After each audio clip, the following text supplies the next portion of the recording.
Selamat pagi. Assalamualaikum warahmatullahi wabarakatuh. Salam sejahtera bagi kita semua. Perkenalkan, nama saya Serlina Rantekada, berasal dari SMA Negeri 3 Tanah Toraja. Saya adalah mahasiswa PPG dalam jabatan kategori 1 gelombang kedua LPTK Universitas Muhammadiyah Makassar.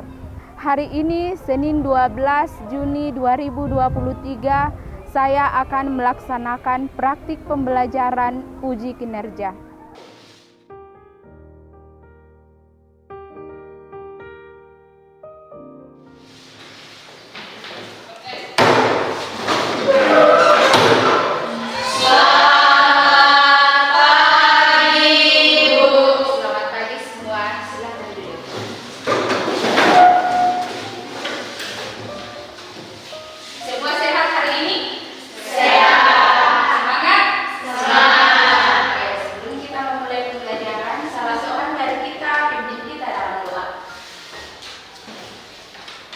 Mari kita saudara kita berdoa.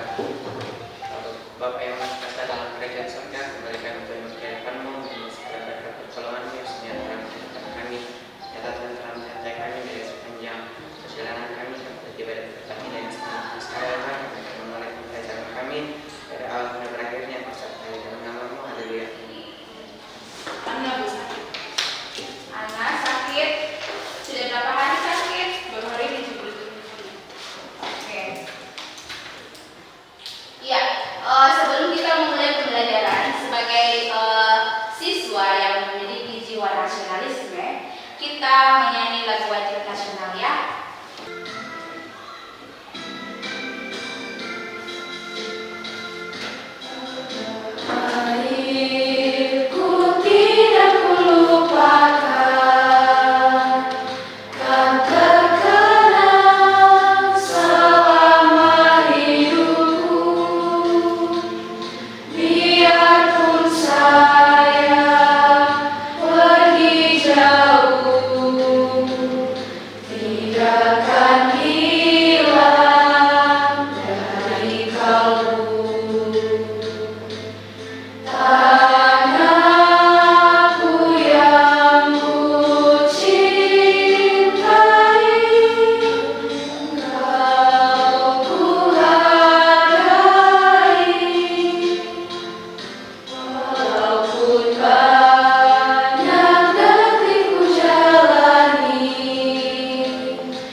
Di sini semua menggunakan handphone.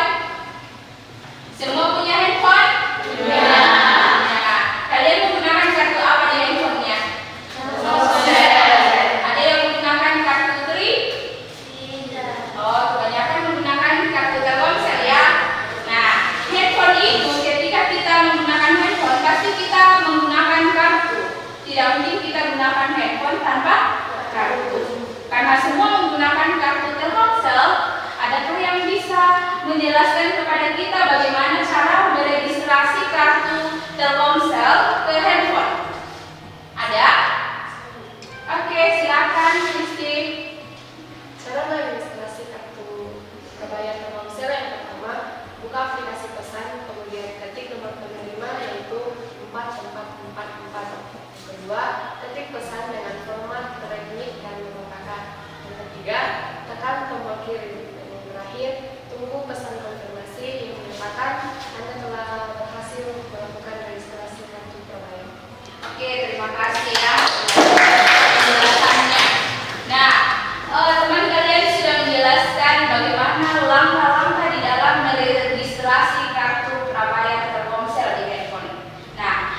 dia menjelaskan langkah-langkah, berarti penjelasan langkah-langkah itu termasuk teks prosedur dalam bahasa Indonesia. Materi kita pada hari ini adalah menyusun sebuah teks prosedur. KD 3.2 menganalisis struktur dan kebahasaan teks prosedur. Jadi ada dua indikator dari KD ini. Yang pertama itu adalah menentukan struktur, tujuan, dan jenis teks prosedur. Kemudian yang kedua, menyusun teks prosedur berdasarkan struktur dan kebahasaannya. Dari indikator itu kita menemukan dua tujuan pembelajaran. Tujuan pembelajaran yang pertama adalah peserta didik mampu mengidentifikasi struktur dan kebahasaan dari teks prosedur dengan tepat. Kemudian yang kedua, peserta didik mampu menyusun teks prosedur berdasarkan gambar yang telah disediakan oleh guru. Jadi ada dua tujuan pembelajaran. Dari tujuan pembelajaran ini kalian dapat mengidentifikasi struktur dan kebahasaan, kemudian kalian mampu menyusun sebuah teks prosedur. Jadi itu ada dua manfaat yang kita dapat ambil atau petik dari dua tujuan. Teks prosedur di sini adalah teks yang berisi langkah-langkah atau tahapan yang harus dipenuhi dalam melakukan sebuah kegiatan. Dengan adanya teks prosedur, kita bisa paham, kita bisa tahu tahapan yang ada dalam sebuah teks tersebut. Kemudian, tujuan dari teks prosedur itu adalah untuk menjelaskan kepada kita bagaimana langkah-langkah atau bagaimana cara penggunaan sesuatu. Entah itu cara membuat, entah itu cara melakukan, dan entah itu cara memakai. Berdasarkan jenisnya, ada tiga jenis teks prosedur. Yang pertama itu adalah teks prosedur menggunakan sesuatu. Artinya di sini adalah teks yang memandu seseorang untuk mampu memainkan, atau yang kedua teks yang berisi membuat sesuatu. Di sini adalah kita dituntut untuk atau kita diarahkan bagaimana cara membuat sesuatu. Misalnya bagaimana cara membuat kue, bagaimana cara menyusun paragraf dengan benar, gitu. Kemudian jenis yang ketiga adalah teks prosedur melakukan sebuah kegiatan. Di sini juga ada bantuan langkah-langkah di dalam menggapai hidup yang sehat, langkah-langkah di dalam mendapatkan badan yang langsing misalnya. Jadi ada cara hidup sehat, bisa itu masuk di teks prosedur, bagaimana cara melakukan sesuatu. Berdasarkan strukturnya, ada tiga struktur dari teks prosedur. Yang pertama itu adalah tujuan. Tujuan di dalam sebuah teks prosedur itu biasanya berada di awal. Tujuan di sini adalah digambarkan bagaimana tujuan atau apa yang akan kita bahas. Itu adalah gambaran awal dari apa yang sedang dibahas. Kemudian yang kedua, langkah-langkah. Langkah-langkah di sini berisi tahapan-tahapan yang akan kita lakukan ketika kita membuat sesuatu atau melakukan sesuatu. Itu berada di tengah paragraf dia. Kemudian yang ketiga, bagian penegasan ulang. Bagian penegasan ulang di sini berada di akhir paragraf, menegaskan kembali apa yang sedang dibahas di langkah-langkah. Ditegaskan. Biasanya ditandai dengan kata pendukung, dengan demikian, oleh sebab itu, dan lain-lain. Kita masuk ke kaidah kebahasaan. Ada 5 kaidah kebahasaan dari teks prosedur. Yang pertama itu adalah menggunakan kata kerja imperatif, verba material, kata teknis, konjungsi, dan deskripsi alat. Kita masuk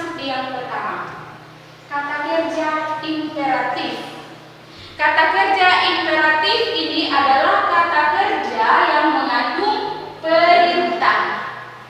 Kata kerja yang mengandung perintah. Ambilkan, ambillah, tolonglah, diamlah, apalagi bicaralah. Itu adalah kata imperatif. Kemudian struktur kaidah yang kedua adalah verba material. Verba material di sini adalah kata kerja yang membutuhkan tindakan fisik. Misalnya berjalan. Ketika saya berjalan, saya menggunakan kaki untuk berjalan. Ada tindakan fisik. Ketika saya menulis, saya menggunakan tangan untuk menulis. Ada tindakan fisik. Di dalam teks prosedur dikenal adanya tindakan fisik. Kemudian yang ketiga, menggunakan kata teknis. Kata teknis di sini adalah kata khusus. Kata khusus di bidang tertentu. Misalnya kalau di bidang pendidikan, kata khusus yang mengarah di bidang pendidikan itu misalnya kursi, meja, pulpen, bangku. Itu adalah kata khusus di bidang pendidikan. Lalu kalau misalnya di bidang perbankan, ada kata khususnya uang, teller, debit, kredit. Itu yang dimaksud dengan kata khusus ya. Kemudian yang keempat, konjungsi. Konjungsi di sini adalah kata penghubung. Di dalam teks prosedur ada yang namanya konjungsi, yaitu untuk menghubungkan kalimat yang satu dengan kalimat yang lain. Siapa yang bisa menyebutkan contoh kata penghubung? Serta, lalu, kemudian, setelah itu, selanjutnya. Nah, itu adalah contoh kata penghubung. Kemudian kaidah kebahasaan yang terakhir adalah menggunakan deskripsi alat, deskripsi tujuan, dan deskripsi cara. Maksudnya di sini adalah gambaran terperinci tentang apa yang sedang dibahas. Kalau misalnya kita sedang membahas S2, berarti deskripsi alat yang digunakan itu adalah mangkok, sendok, gelas. Nah, kalau misalnya kita sedang memakai sepatu, cara memakai sepatu, berarti deskripsi alatnya itu adalah sepatu, kaos kaki. Nah, itu adalah deskripsi ya, deskripsi alat, cara ataupun tujuan. Sampai di sini bisa dipahami? Bisa. Supaya lebih paham, coba simak video pembelajaran kali ini.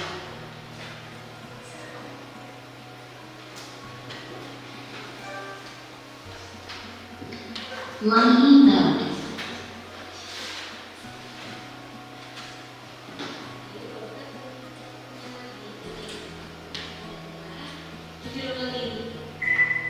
Yang segar-segar lagi, yaitu sop buah atau juga bisa dibilang es buah. Ini cocok banget untuk menu takjil nanti di bulan puasa. Rasanya segar, tinggi dan enak banget. Buat teman-teman yang penasaran gimana cara bikinnya, teman-teman siap video di sini selesai dan jangan lupa untuk klik tombol subscribe di bawah. Oke, bahan-bahan yang kita butuhkan di sini aku udah siapin. Ada aneka macam buah. Untuk buah itu bebas ya teman-teman mau pakai apa aja.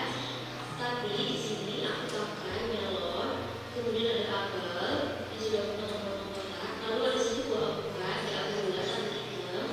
Lalu ada semangka, buah naga, dan melon kuning ya teman-teman. Kemudian di sini ada satu hal lain, susu kental manis. Lalu di sini ada bahan campuran simpel sirup, ada 200 gram gula pasir, 1 ikat daun pandan, dan 200 ml air. Kemudian di sini ada sesuatu yang teman-teman secukupnya. Nah, simpel banget, bahannya ini aja. Pertama-tama kita bikin simpel sirupnya terlebih dahulu. Kita larutkan gula pasir dengan air tadi yang sudah kita siapkan. Kemudian masukkan 1 ikat daun pandan. Di sini bisa dipahami? Bisa. Ada yang ingin ditanyakan?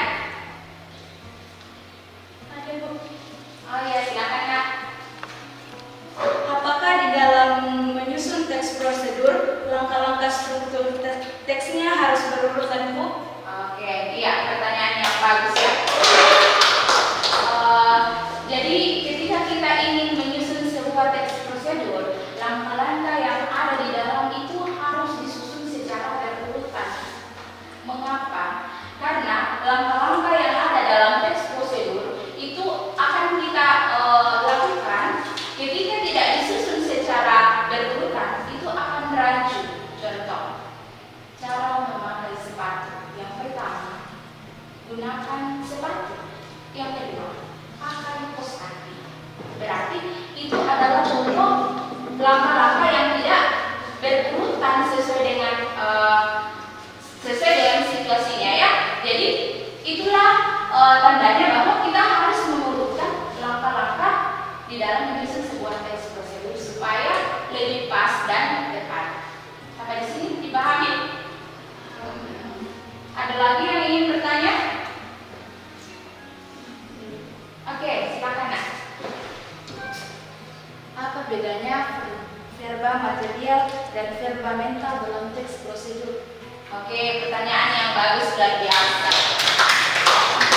Jadi dalam bahasa Indonesia itu dikenal adanya verba mental dan verba material. Jadi yang digunakan dalam sebuah teks prosedur itu adalah verba material. Verba material di sini adalah kata kerja yang membutuhkan tindakan fisik. Ini tadi yang saya katakan, misalnya menulis. Itu adalah verba material. Mengapa? Karena dia menggunakan tangan untuk beraktivitas. Lalu kalau verba mental itu tidak ada dalam teks prosedur. Verba mental di sini artinya kata kerja yang hanya bisa dirasakan, hanya bisa dipikirkan. Contohnya, merindukanmu. Merindukanmu itu adalah kata kerja, tapi dia tidak membutuhkan tindakan fisik. Dia hanya bisa dipikirkan, hanya bisa dirasakan, sehingga dia masuk kategori verba mental.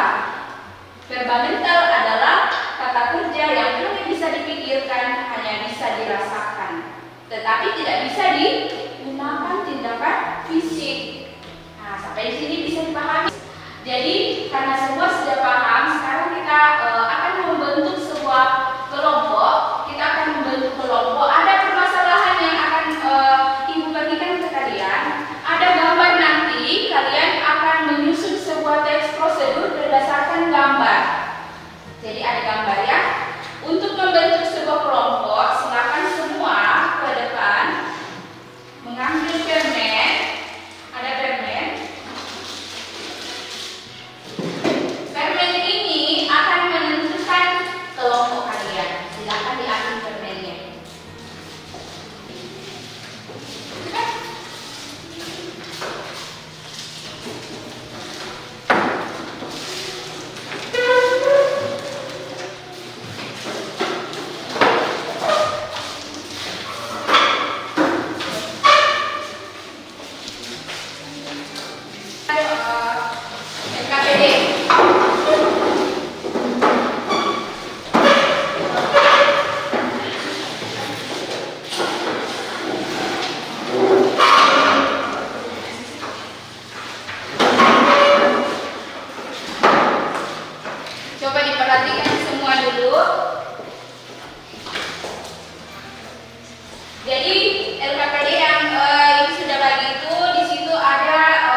selesai, masing-masing kelompok mempresentasikan hasil diskusinya. Nanti kelompok yang tidak presentasi menanggapi atau memberikan masukan ataupun kritikan ya, ataupun bertanya boleh. Kita mulai dari kelompok 1. Di situ saja. Ada ke papan tulis. Terima kasih atas kesempatan yang diberikan kepada kami kelompok 1 untuk menyampaikan hasil diskusi kami. Yang pertama, kaidah kebahasaan teks prosedur dari teks yang berjudul cara menggunakan komputer Windows. Yang pertama, kata kerja imperatif, yaitu sambungkanlah, pastikanlah, dan nyalakanlah. Yang kedua, contoh material, di antaranya menggunakan, menyambungkan, memencet, memperhatikan, dan bekerja. Yang ketiga, kata teknis, yaitu speaker, komputer, mouse, CPU, monitor, kabel, dan listrik. Yang keempat, konjungsi penjumlahan temporal, yaitu maka dan lalu. Yang kelima, deskripsi alat, cara dan tujuan, terdiri dari komputer, kabel, dan stop kontak. Yang kedua, diskusi tentang cara mengendarai motor. Tujuan dari mengendarai motor yaitu motor sangat lazim di kalangan masyarakat karena cukup praktis untuk digunakan bepergian. Dengan motor kita dapat mencapai tujuan dengan mudah dan cepat. Berikut ini adalah langkah-langkah mengendarai motor. Yang pertama, kita menyalakan motor sambil memanaskan mesin. Yang kedua, setelah dipanaskan, pengendara menaiki motor sambil memasukkan gigi dan berangkat ke arah tujuan. Yang ketiga, dalam perjalanan kita harus berhati-hati dalam menggunakan kendaraan agar dapat sampai ke tujuan dengan selamat. Itulah langkah-langkah mengendarai sepeda motor. Semoga bermanfaat. Terima kasih. Jika ada pertanyaan dari teman-teman, kami persilakan.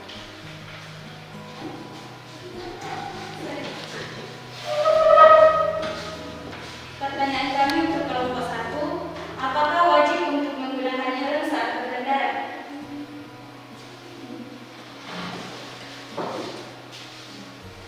Ya, wajib agar kita bisa terlindungi dari hal-hal yang tidak diinginkan di kendaraan saat menggunakan helm. Masih ada yang ingin bertanya? Oke, karena tidak ada lagi, oke kita berikan ibu lihat banyak yang lemas mungkin karena capek berdiskusi tadi. Supaya semua semangat, kita tepuk semangat dulu. Semua berdiri.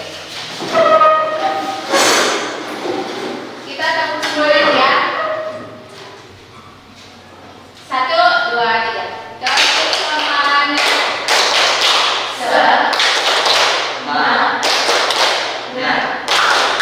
Semangat. Sekali lagi. Semua serempak. 1, 2, 3.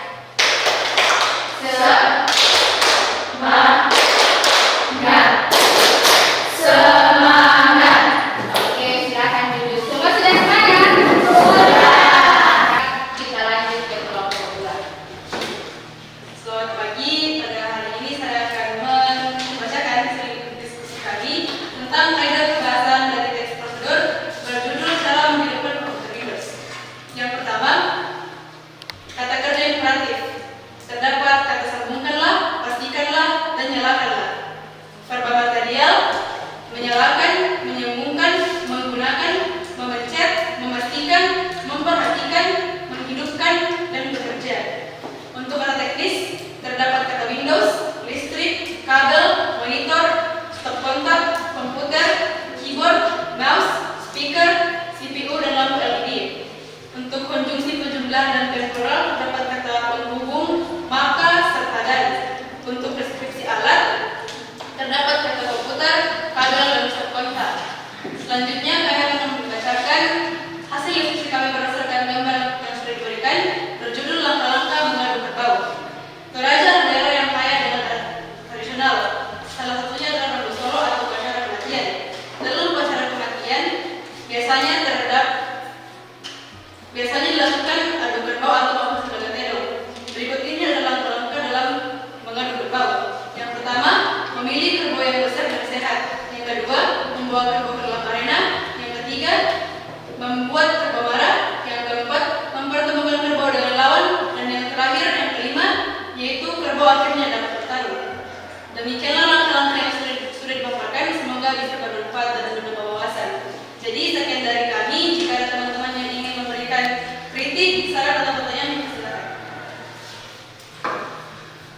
ketiga untuk membacakan hasil diskusi kami tentang kaidah pembahasan dari teks prosedur, yaitu cara menghidupkan komputer Windows.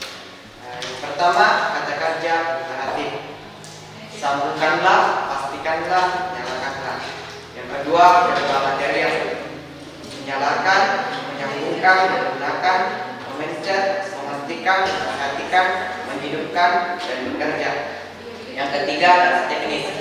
Windows, listrik, kabel, monitor, stop kontak, komputer, keyboard, mouse.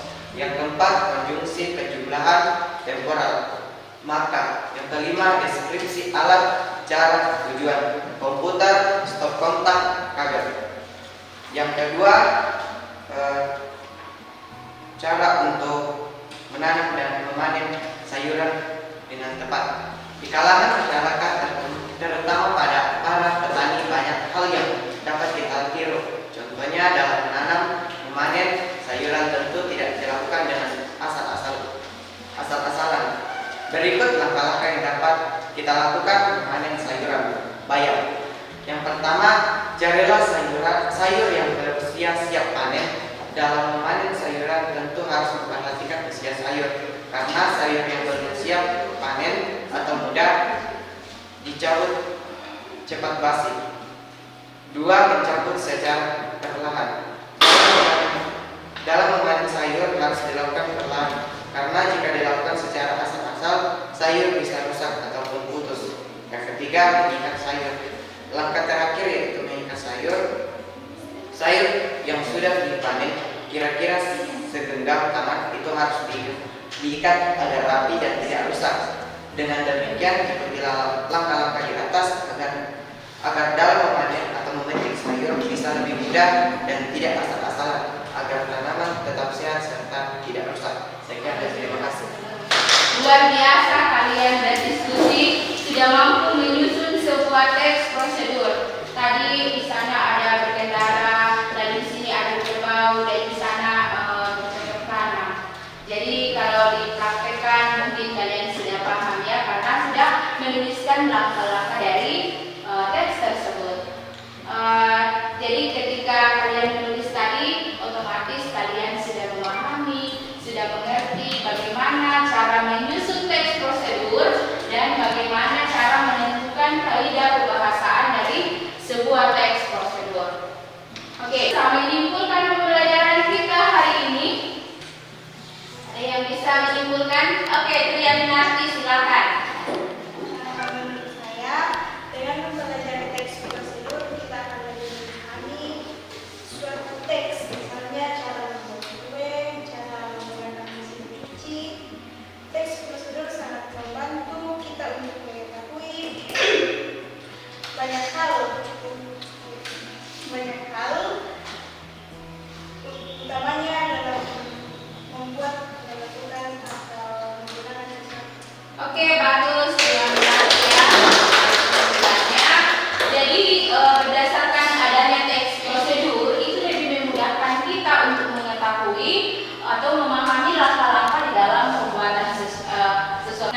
kami hingga berakhirnya pada saat ini. Dan sebentar lagi ya Bapa, kami akan melanjutkan kegiatan kami. Kami mohon Engkau tuntun dan sertai agar dapat berjalan dengan lancar, seturut dan sesuai yang kami dahulu. Hingga doa yang